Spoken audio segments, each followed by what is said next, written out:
Let's get some analysis now. Joining me live is Professor of International Security and Intelligence at the ANU, Professor John Blaxland. Thanks for your time, Professor Blaxland, as always.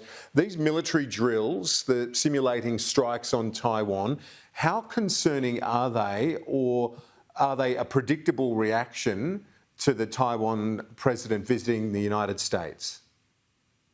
Yeah, thanks, Kieran. Good to be with you. It certainly is a worrying development, but it is a bit consistent with the trend we've seen in recent times, where China, the People's Republic of China, has sought to flex its muscles in response to any kind of political initiative of collaboration between the Republic of China, Taiwan, and the United States and others.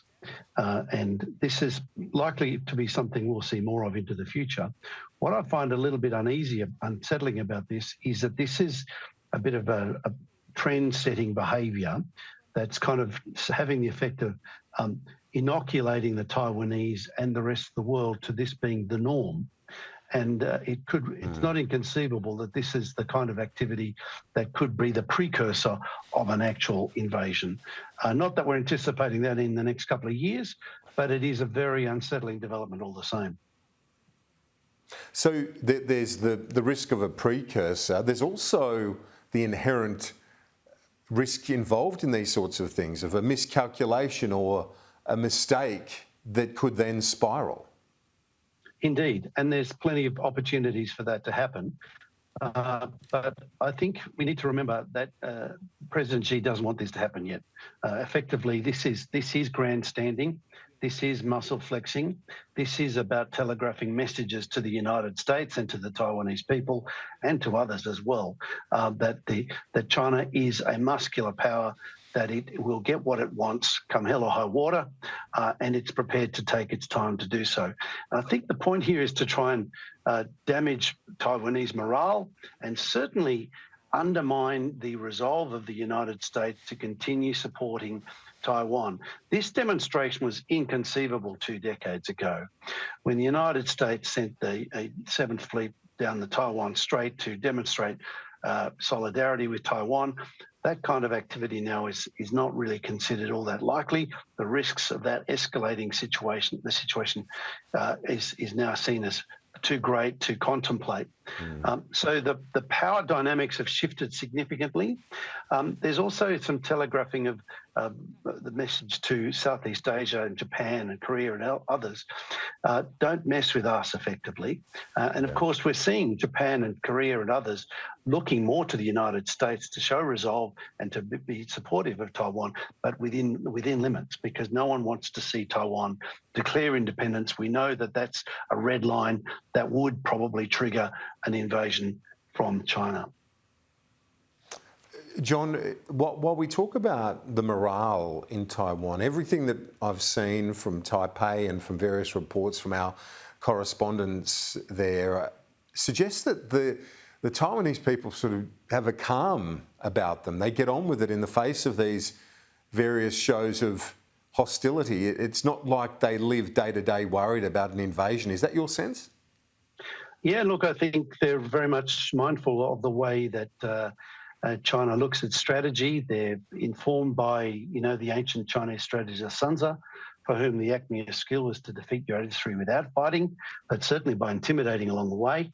And I think, we in the West tend to think about war in Clausewitzian terms. He talks about, the war being an extension of politics by other means, but also the sense of very much a reflection of his experience with Napoleonic climactic battles.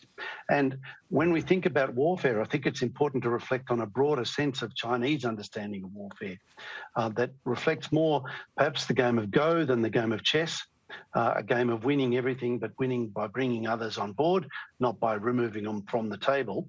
And also the fact that we're now facing what I would call not unrestricted warfare. That's, I think, too blunt a term, but unrestricted competition in the legal, media, political, psychological, and other dimensions.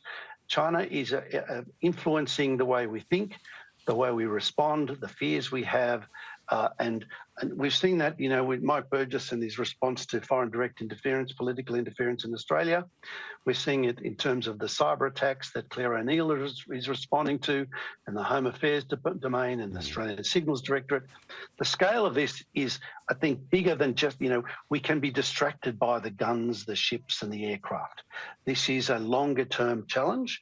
It's a broader challenge, and it is one that we need to be thinking beyond purely military capabilities, while at the same time maintaining that the dialectic, if you like, the challenge, the tension between the political dimension and the fact that it's being backed in China by a rapid and industrial scale increase of its military capabilities: naval, air, sea, subsurface, strategic, cyber, space, and so on. It's extraordinary, the scale of development, and it's intimidating, and that's exactly the effect that China, I think, wants to have.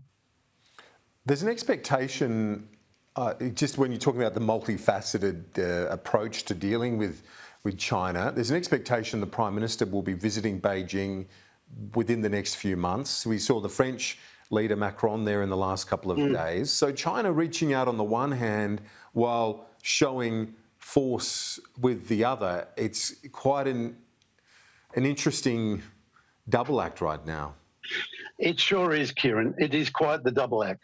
But look, there are lots of countries out there who are buying it. It's very interesting to see the kind of words that Emmanuel Macron was using about wanting to differentiate France from the United States. And I'm thinking, hang on, that's not the kind of rhetoric de Gaulle was using in the 1940s when he was seeking American support for the saving of France from, Nazi Germany. It is, I think, there's an interesting kind of set of double standards at play here, where people want to do business with China. And of course, France has invested. It's got a lot of business in China. The Germans do too. Lots of countries do. We don't want that to stop, but we need to be realistic about how we're being played by China. And the threats, the cajoling, the intimidation, it's all part of the mix.